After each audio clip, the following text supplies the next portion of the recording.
Elephant Man Podcast Network, grown man conversations dealing with elephants in the room.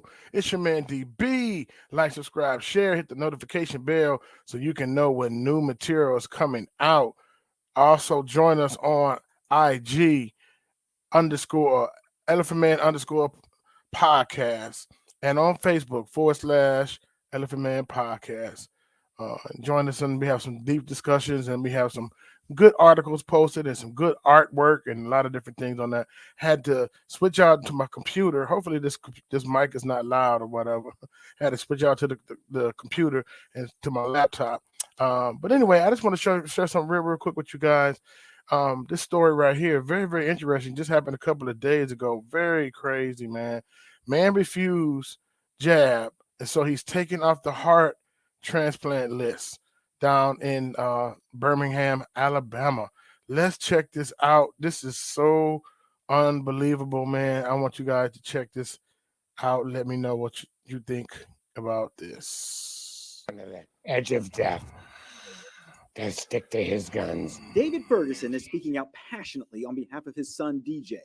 He says the 31-year-old is fighting for his life at Brigham and Women's Hospital and in desperate need of a heart transplant. His heart has now deteriorated so much to the point where it won't work on its own.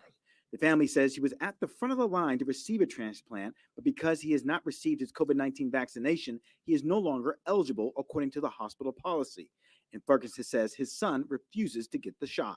It's kind of against his basic principles. He doesn't really believe in it. Brigham and Women's released a statement saying, like many other transplant programs in the United States, the COVID-19 vaccine is one of several vaccines and lifestyle behaviors required for transplant candidates in the Mass General Brigham system in order to create both the best chance for a successful operation and also the patient's survival after transplantation. Post any transplant, kidney, heart, whatever, your immune system is shut off. Dr. Arthur Kaplan is head of medical ethics at NYU Grossman School of Medicine.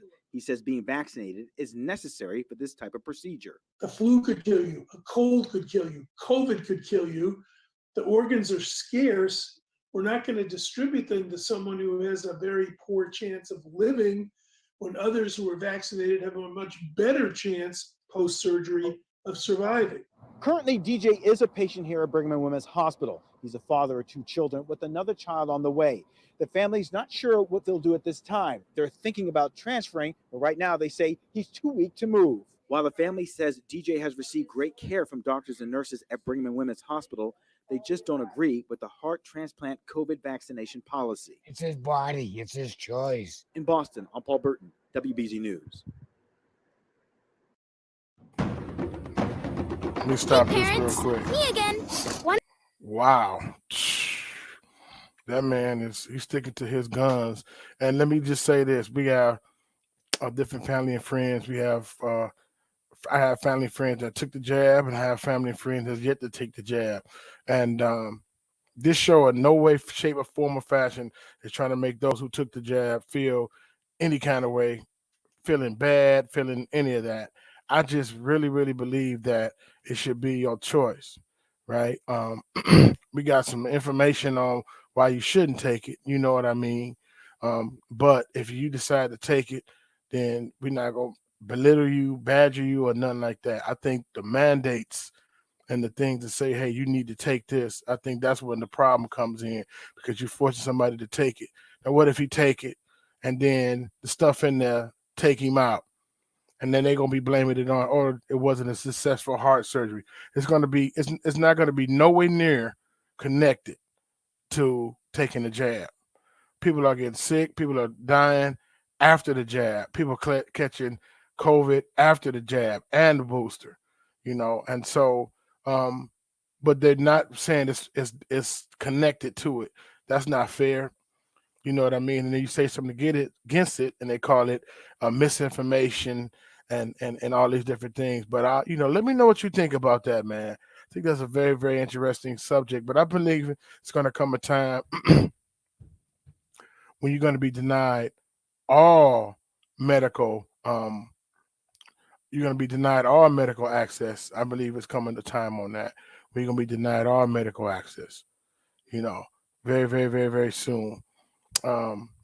It's going to be a stipulation. If you deny access to certain stores and certain buildings because of that, you're going to be denied access because of you didn't take the jab or refuse to take the jab or refuse to take the booster. And I told you it was going to be more than two. It might be two annually, right? It's going to be a continual pledge allegiance to the system. So, Elephant Man Podcast Network, Grown Man Conversation, dealing with elephants in the room.